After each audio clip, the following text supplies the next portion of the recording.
Yo, what is good, YouTube? Krishan checking back in with another video.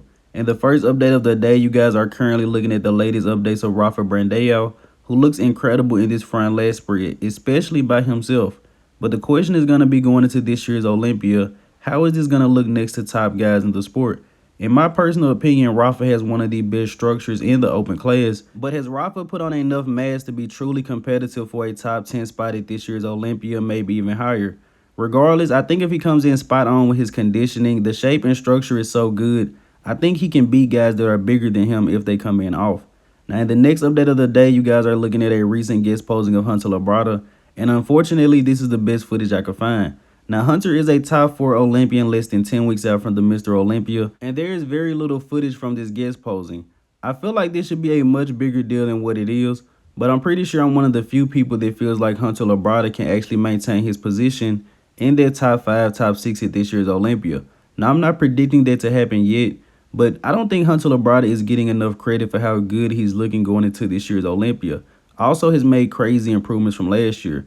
But of course, the main thing about Hunter is going to be, can he peak properly? Is he going to come in watery? Now, in the next update of the day, you guys are looking at the most recent updates of Iain Valliere.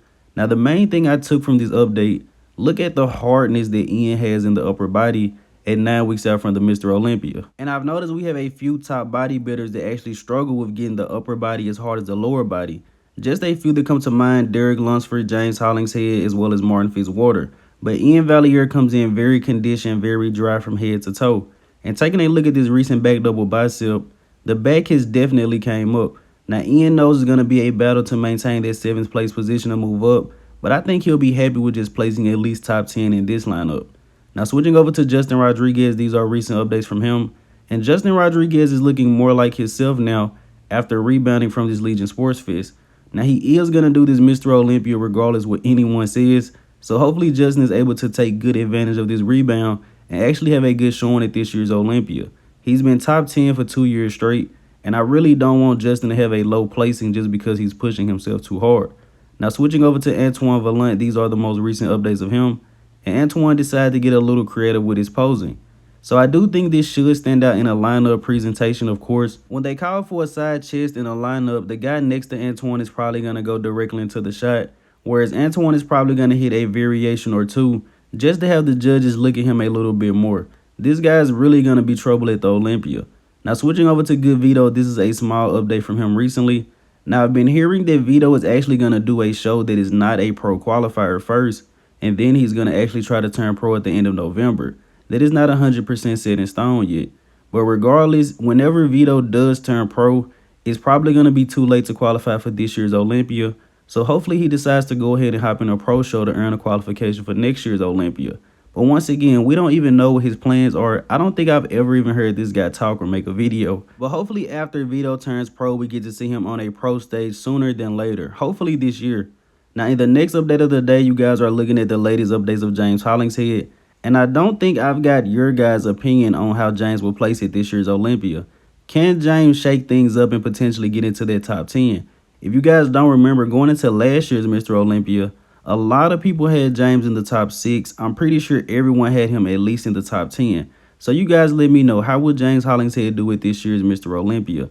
Now, switching over to Marc Hector, this is him at the Arnold Classic UK. Marc Hector did announce he's going to do one more show this year, which is going to be the Europa Pro.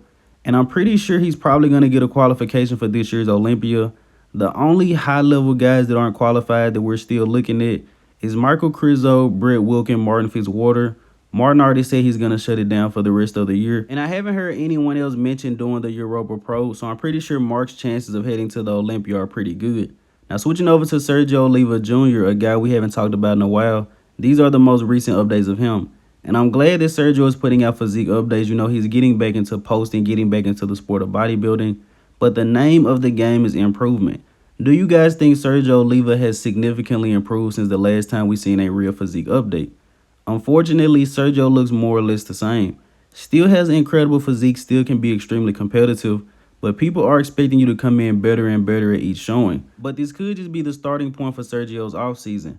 Now, courtesy of Buys and Tries over on Instagram, this was a statement put out by Jamie the Giant. I've seen a few video titles saying Jamie the Giant is done, Jamie is retired. And if you guys want to know exactly what he said, you can read through this. But Jamie actually said that he just doesn't have any competition plans right now. Also doesn't have any plans on pushing his weight up. Just focused on being healthy and being with his family as of now. And Jamie also expressed he wasn't necessarily the happiest with his placings this year. He felt like guys placed ahead of him that were quote unquote out of shape at times. Now switching over to classic physique, you guys are looking at Chris Bumstead and Urs Kalecinski. And I figured I would touch on this since I touched on Urs training with everyone else. Now a few people have been saying that Urs is trying to psych everyone out. He's going out here training with all these classic physique guys, these open guys. He's stripping down and showing them that he's almost in contest shape about 9 weeks out. But this is great to see. A lot of people say Urs Kalecinski is probably the biggest threat to Chris Bumstead. I'm still leaning more towards Ramon Dino at this point. But I love how Urs is going out training with all of these guys, getting all the content for the fans. I think more people should follow his lead. Now also on Classic Physique News, this is a recent update from Logan Franklin. Now, do you guys think Logan Franklin can challenge Urs Kalecinski and Ramon Dino? I believe Logan Franklin placed around 9th at the 2020 Olympia, and last year he was unable to make it there due to Robert Timms crushing his dreams. But hopefully Logan is able to make a big splash this year, and I'm looking forward to seeing the routine from him and Terrence Ruffin. I think all of the great posers in the IFBB should get more credit than what they do. Now, in the next update of the day, you guys are looking at Michael Daboul. On the left is from the Arnold Classic UK. And on the right is him 2 weeks out of the Dubai Pro. Now, it's crazy to me that Michael has to compete at 207 pounds. Bob Chick, can we do something about this weight cap ASAP? He's only 7 pounds above the weight cap on the right 215. Michael looks significantly better, and he still has a very classic physique. But I'm pretty sure Michael is probably going to win the Dubai Pro. We don't know any more names doing that show right now. Now, switching over to Dancovea Anderson. A lot of you guys may not know who this is. He did compete earlier this year at the New York Pro. I believe he placed around the second call out, maybe 6th to 7th. This guy has an incredible shape, but came in a little bit off with conditioning and needed a little bit more size. And it seems like Dancovea has definitely added some size. The crazy arms and the small waist just creates an amazing illusion. I believe this is what the classic division should be all about, and flaring quads. Now switching over to 212, these are recent updates of Angel Calderon. Actually, these are 2 weeks old. These are from 11 weeks out. Now, we've been talking about guys like Ping Young Long, you know, a lot of guys that are trying to get into that top 5. But let's actually talk about Angel, who placed 4th last year. And he also won an open show last year, so it's a possibility he could compete in open. But I'm pretty sure he'll be more competitive in 212. Now, how does Angel Calderon beat all of these guys? He's very, very complete and also comes in very, very conditioned. At the 212 division, you don't just get carried by shape, man. You have to come in granted hard.